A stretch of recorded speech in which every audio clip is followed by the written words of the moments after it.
না না ইনটেনসিভ রিভিশনের নামে কি চলছে, কি পরিবেশ গড়ে উঠেছে। অনেকে যারা এখন ভোটাধিকার পাবে এলো নতুন করে, বা যারা পায়নি কিন্তু বয়সে 16-17, তাদের এটা মনে হতে পারে নির্বাচনকে ঘিরে এরকম ঘটনা কোথায় প্রতিবারই ঘটেছে। যারা বয়সে কম তাদের এটা মনে হতে পারে। নির্বাচন তো অনেক নির্বাচন হয়েছে। আমি এই স্বাধীন হওয়ার পর 1952 সাল থেকে নির্বাচন হয়েছে। আর এবারকার নির্বাচনকে ঘিরে যেভাবে মানুষের মধ্যে আতঙ্ক তৈরি করা হচ্ছে, যেভাবে মানুষকে ভয়ভীতি দেখানো হচ্ছে, অতীতে কোনোদিন হয়নি। নির্বাচন কমিশনের পক্ষ থেকে এই প্রথম নির্বাচনকে ঘিরে আতঙ্কের পরিবেশ তৈরি করা হয়েছে। আবার অন্যদিক থেকে আমরা তো খবরে দেখছি যে যারা দিল্লিতে কেন্দ্রের সরকারে আছে এবং রাজ্যের সরকারে আছে, তারা এমন পরিবেশ গড়ে তুলতে চাইছে, রাজ্যের সরকার এবং কেন্দ্রের সরকার, যেন তারা মানুষের ভালোর জন্য কাজটা করছে। মানুষের মধ্যে আতঙ্ক সৃষ্টি করে, মানুষকে ভয় ভীতি দেখিয়ে ভোটার তালিকা তৈরি করার প্রশ্নে এটা কখনো তাদের মঙ্গলের জন্য হয় না, তাদের ভালোর জন্য হয় না। তাই স্বাভাবিকভাবে দিল্লির কেন্দ্রের সরকার এবং আমাদের রাজ্যের সরকার যে কাজগুলো করছেন এটা ঠিক করছেন না। এটাও লক্ষ্য করে দেখছি যে ভারতীয় জনতা পার্টি তার নির্বাচন চলে যাচ্ছে।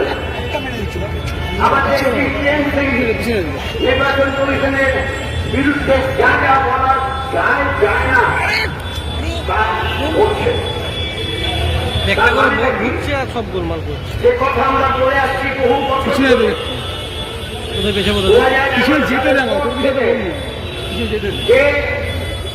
বিজেপি এবং তৃণমূল এরা ছাড়া আমাদের পশ্চিমবাংলায় রাজনৈতিক কার্যকলাপে আর কেউ নেই।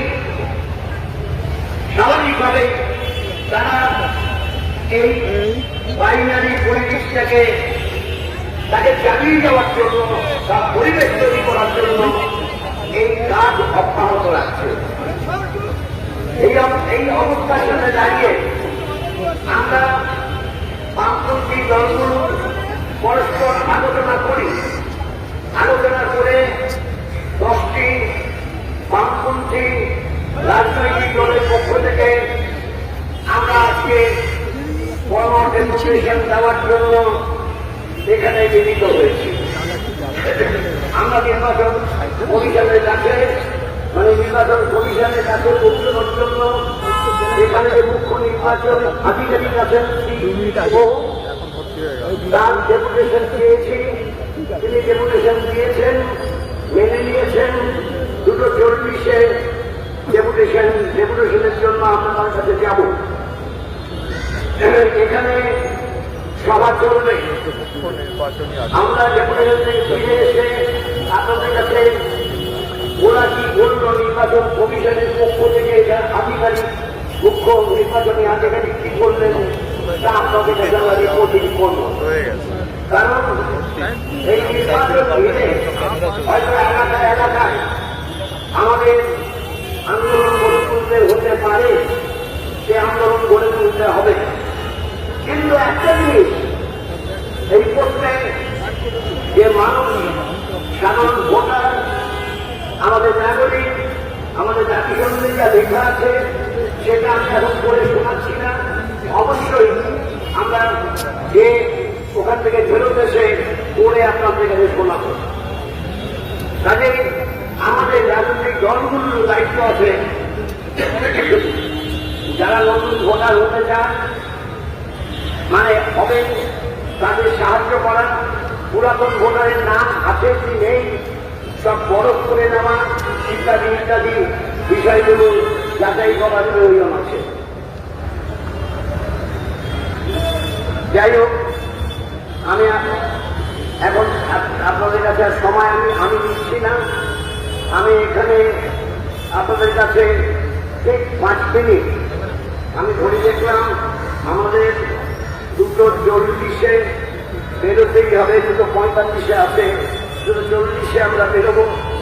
তাই 5 মিনিট দুজন বলবেন, 10 মিনিট তারপর আমরা বেরিয়ে পড়বো।